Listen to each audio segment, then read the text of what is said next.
It began on a rainy afternoon when London wore its usual grey, like a familiar coat, and Daniel ducked into the old bookshop near Covent Garden to escape the drizzle.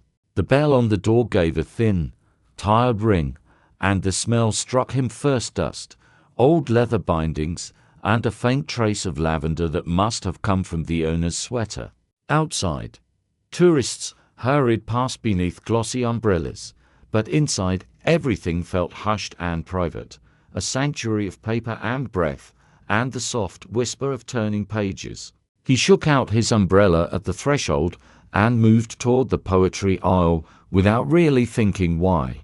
Perhaps it was the rain that made him seek poems, or the fact that he'd spent the morning bent over a skeletal divorce agreement with 2 signatures waiting to be inked and a dozen compromises dangling like weak threads. Whatever the reason, he reached for a dog-eared Keats just as someone else did, and their hands brushed on the narrow spine. "Sorry," he said, startled at his own voice. The woman beside him drew her hand back with a quick, apologetic smile. She was 30-something, the sort of face that stayed with you not because of one arresting feature, but for the harmony of them all: brown hair loosely pinned, a faint tide of color in her cheeks, eyes that seemed to listen even before she spoke. "No, it's yours," she said. "I was only looking."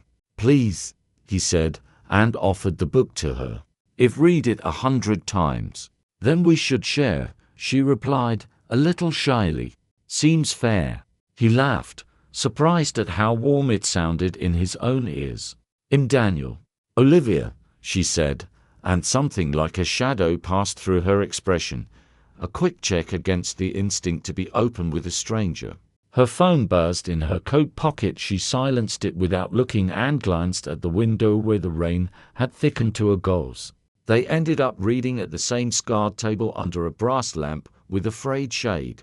She traced a line with the tip of her finger. "Bright star, would I were steadfast as thou art," and he watched her lips shape the words silently. They spoke about nothing consequential at first: the shop's stubborn bell, the chalky squeak of the owner's shoes, the way the lamplight made a cathedral of dust motes.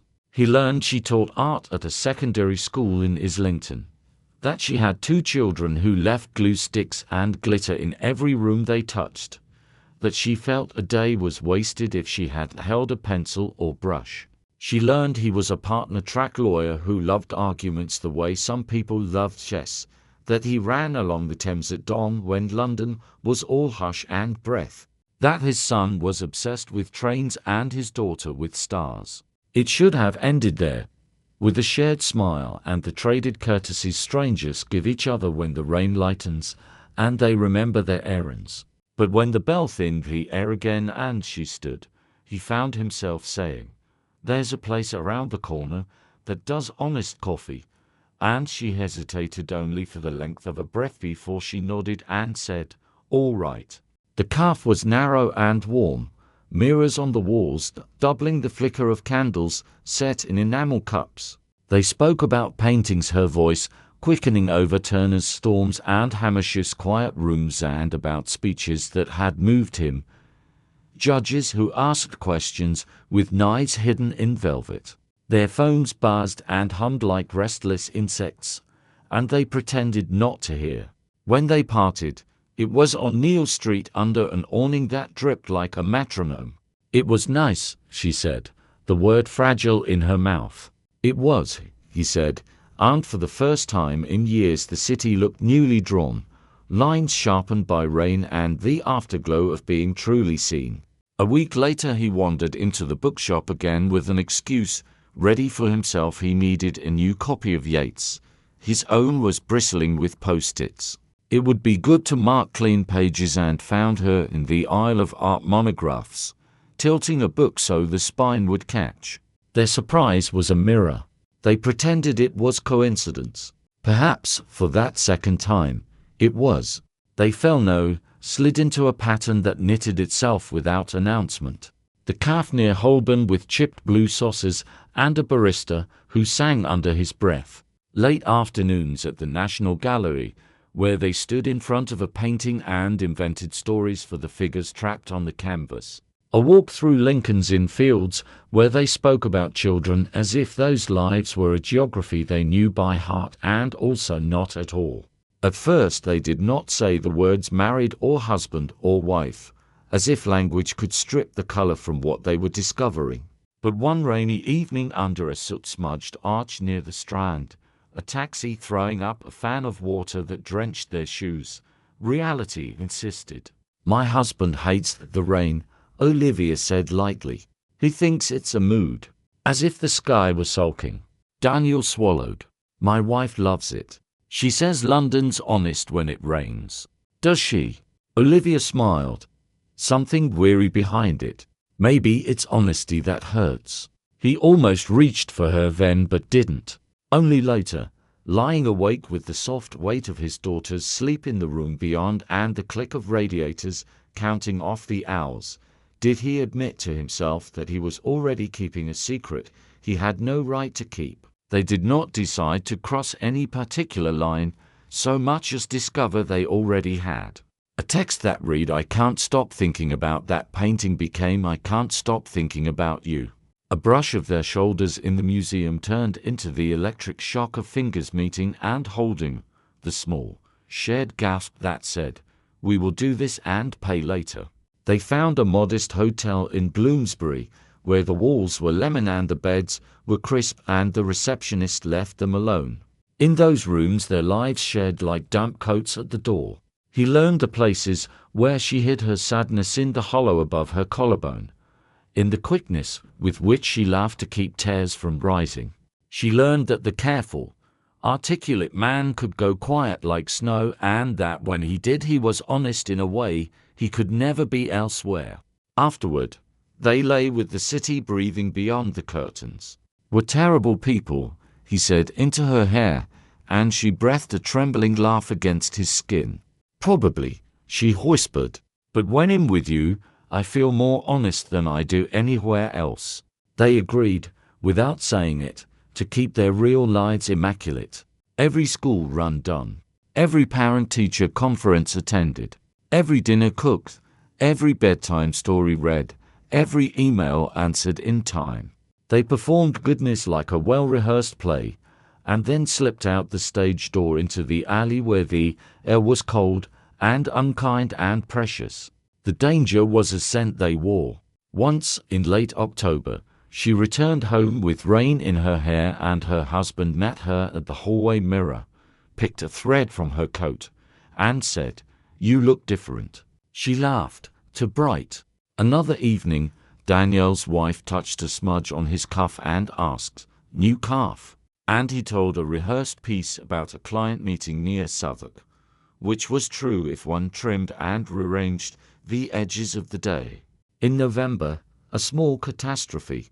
Daniel's son, 7 and earnest, was helping color a school project at the dining table while Daniel tidied the papers he had brought home, contracts bulked with promises, and an envelope caught on the corner.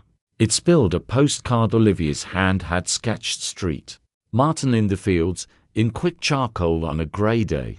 The boy picked it up. "Who drew this?" he asked. "A friend," Daniel said, too quickly. "Can she draw me a train?" His son's eyes were bright. Daniel felt the floor shift beneath him like a platform breathing before a train arrives. He took the drawing, slid it back among the mute contracts, and told a story about an artist he had once met at a fundraiser. That night he erased the alarm's history records and hid the card in the back of a Latin dictionary no one touched. In December, the danger grew teeth.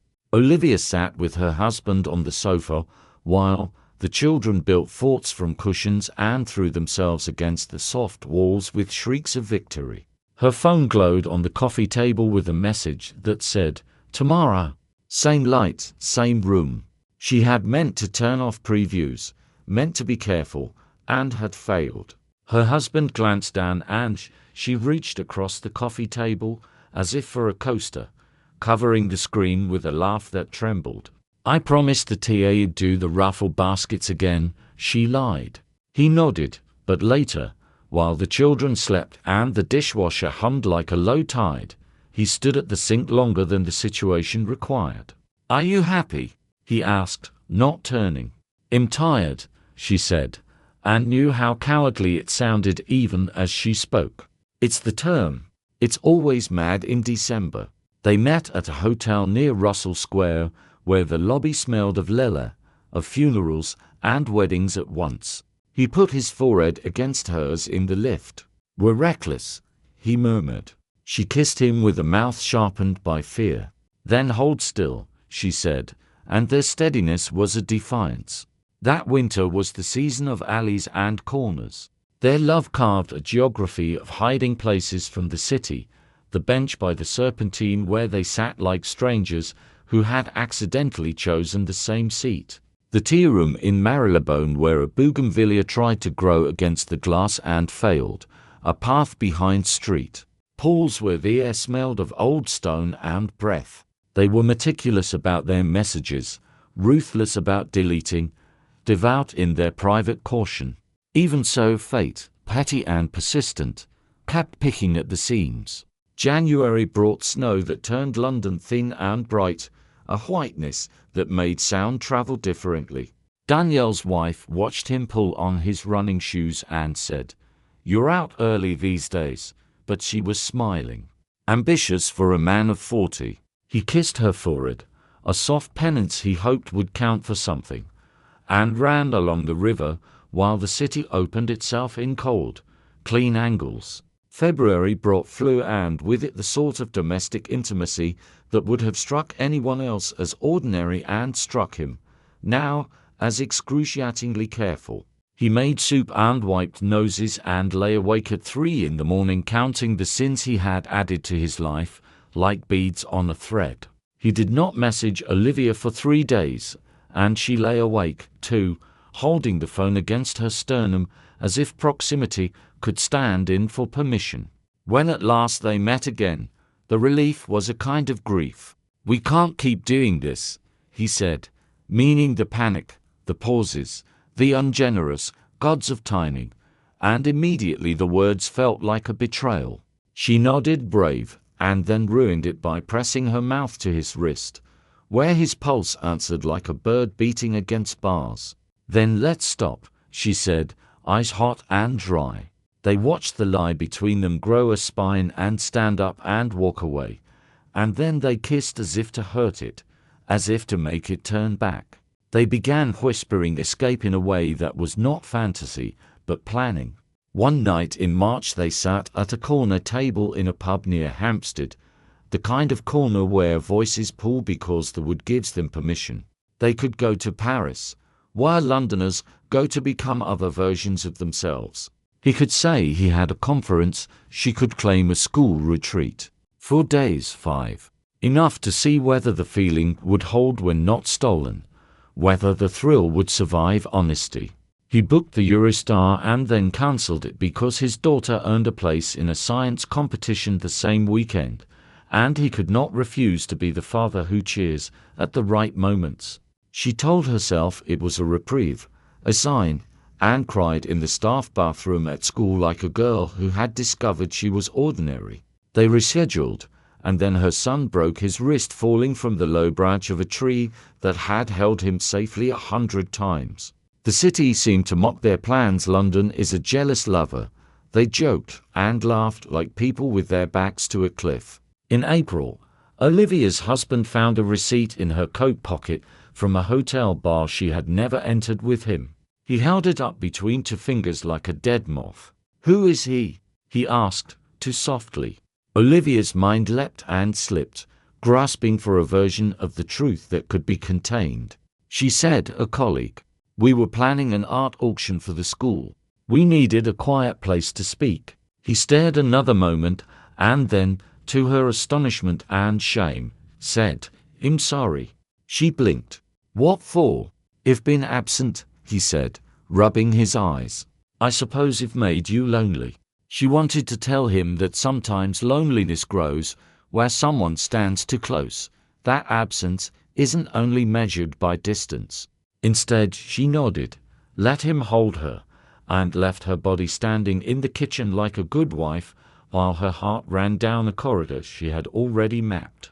In May, Danielle's son brought home a sheet of paper with a careful drawing, a long train with a thin plume of smoke, a platform with stick figures, and one figure with too much detail, hair and hands, and a bag. Mrs. Hart says I'm improving, he announced. She says I draw what I see. Daniel looked at the figure and felt dizzy. The bag looked like the one Olivia carried when she thought the hair was wrong and right at once. Who's that? He asked lightly. Mummy says it's the art teacher at the other school, his son said. The one who came to talk to us about colors. But I drew her better. He beamed. Daniel took the sheet and pinned it to the fridge next to the spelling list and a timetable for swimming, and the house hummed with normalcy, and he thought he might drown in it. They had one perfect day in June in Richmond Park, the kind that will carry a doomed thing like a leaf on water. They walked until the city thinned and deer moved with that impossible gentleness, their eyes dark and clear. Olivia bent to pick a buttercup and made a crown of nothing for him, and he wore it tilted like a ridiculous prince. Marry me, he said, like a joke that carried a weight neither of them could deny. I already did, she replied, and laughed so she wouldn't cry. They lay on the grass and talked about an ordinary house with a sagging fence they would never share, about a kitchen table that would never bear their arguments, about a grocery list with both their handwriting jostling for space. We are inventing a life we can't have, she said, and he rolled onto his elbow and looked at her as if he could memorize her in one long glance. That same week, as if the city were tired of indulging them, a man from Danielle's chambers saw them together. They had chosen a cafe off a little street in Clerkenwell, and the man Richard, all cufflinks and careful smiles, stood at the counter tapping a card and casually turned at the precise moment Daniel reached to tuck a strand of hair behind Olivia's ear. Their hands froze midair like actors caught when the light comes up too soon. Richard nodded politely, paid for his macchiato, and left without approaching them. By the time Daniel reached the office the next day, a rumor had grown like mold in a dark corner. It was nothing with a shape, only a tone. He was terse in a meeting and felt the tone tighten around his name like a string. Should I be worried? He asked his reflection that night while he shaved, and the reflection could not be trusted. The confrontation they had both been rehearsing without knowing came in July when the light in London goes haywire and the whole city stays up too late. Olivia's husband found an email on a shared laptop because the cloud is the enemy of secrets. It was not explicit, it did not include bodies or words that broke furniture. It was a string of photographs of the same view at different times of day, Bloomsbury rooftops, and beneath them lines like Braille here at noon, here at dusk, here always. He scrolled, breathing carefully, and called her into the room. She stood behind his chair and said nothing. The floor was a memory of breathing. Is there something you want to tell me? He asked, each word placed like a glass that might break. She thought of telling him everything in one clean, drowning sentence. I met a man on a rainy day. He reads poetry like it's oxygen and he looks at me like I am. I did not plan this. I cannot stop. Instead, she said the worst thing, nothing. She watched him retreat into a place where she could not reach him and knew she had mapped that place herself. For 3 days they were polite. He took the bins out, she watered the plants.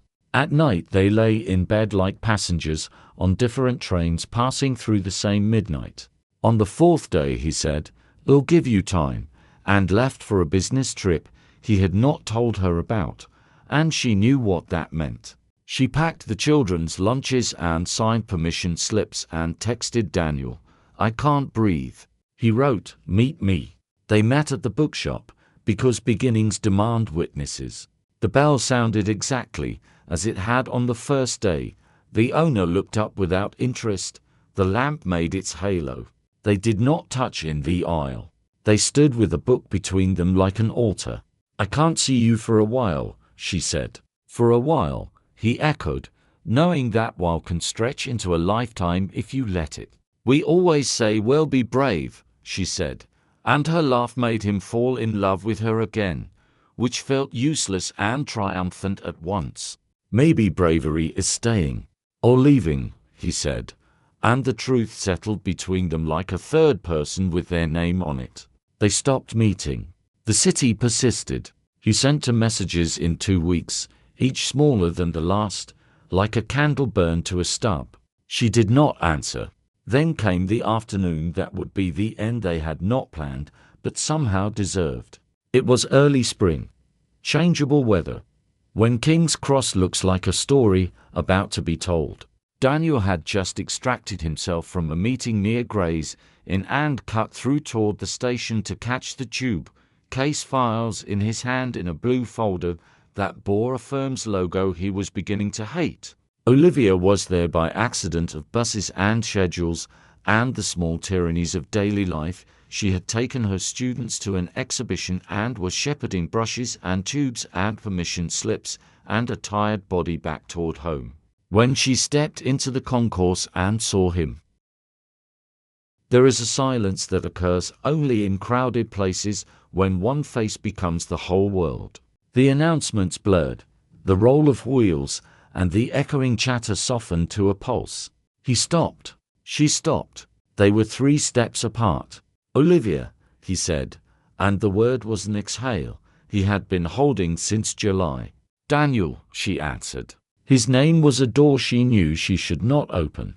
She half smiled, as if to apologize for everything. He took 1 step. She took 1 step. Then the world, like a stern parent, placed its hands on their shoulders. Her phone lit in her palm. Her husband's name filled the screen. The sound was off, but the insistence of it made her throat tighten. At the same moment, coach's final whistle somewhere in the station sent a gaggle of teenagers toward the exit, and Daniel's daughter detached from a flock of friends and ran the last 2 meters, cheeks pink from excitement. Dad, Miss Patel says we got through to the finals, she cried, grabbing his sleeve. Her joy was unfiltered and full, the kind that makes adults speak more softly. Olivia saw the girl's hand on his coat. Daniel saw the tremor in Olivia's hand holding the phone that kept not ringing and ringing. They both saw their lives, not as failures, but as lives, weighty and flawed, and theirs. If he moved, the world would break. If she turned away, the part of her that had learned to breathe again would go silent. They stood within arm's reach and did not touch. The crowd flowed between them, a river parting and rejoining, polite in its indifference. He looked at her as if memorizing the exact shape of the light across her cheek. He nodded the smallest nod, not farewell, but recognition. I will not cross this line. I will love you, and still I will not cross. She pressed the phone to her ear, though she did not speak. Anchor and admission. Her eyes were bright, no tears fell. His daughter tugged at him to show him a blurry photo on her screen, laughing faces, the curvature of the station's roof like a ribcage over them all, and he let himself be turned because fatherhood is not a virtue but a practice. And sometimes practices save you. A family with too many suitcases drifted between them like a pedestrian miracle. A man in a navy suit bumped Daniel's elbow with a distracted apology.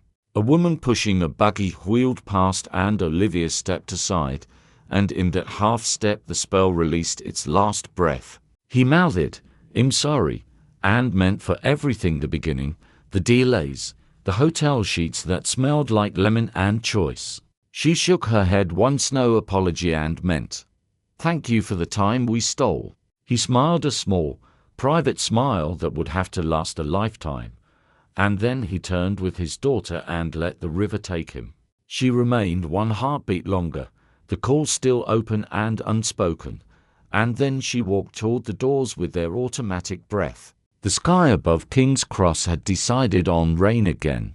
She tilted her face up into it, inhaled the bright metal scent, and began to move as if stepping into a painting she would never finish.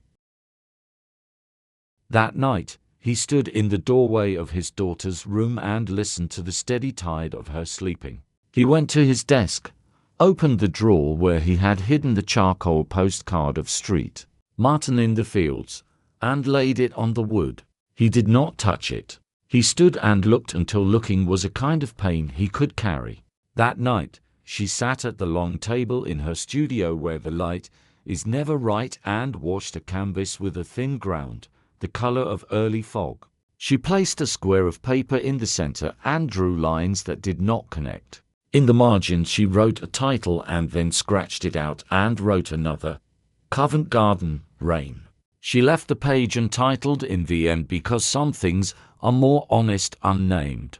They were not together, and they would not be. But the city kept their secret anyway. It held them in the old bookshop's yellow lamplight and the clipped clink of calf spoons, in the lemon-scented rooms of a hotel that has surely been repainted by now, in a park where deer move like forgiveness, in a station where the roof gathers echoes and releases them back as weather.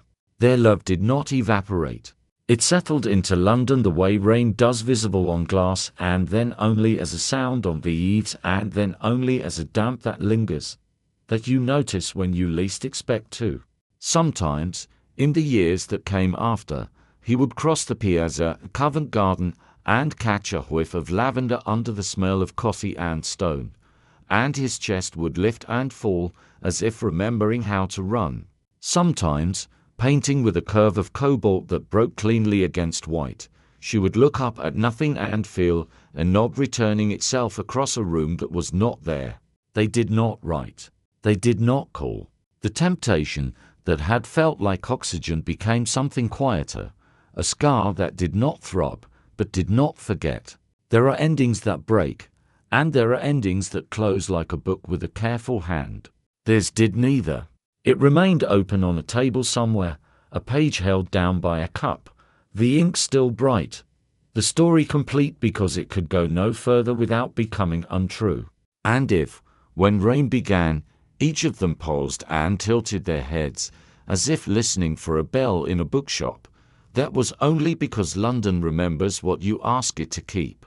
Their love did not vanish. It went on haunting the city that made it, the city that refused to bless it, the city that, like them, knew that honesty sometimes looks like walking away while everything in you insists on staying.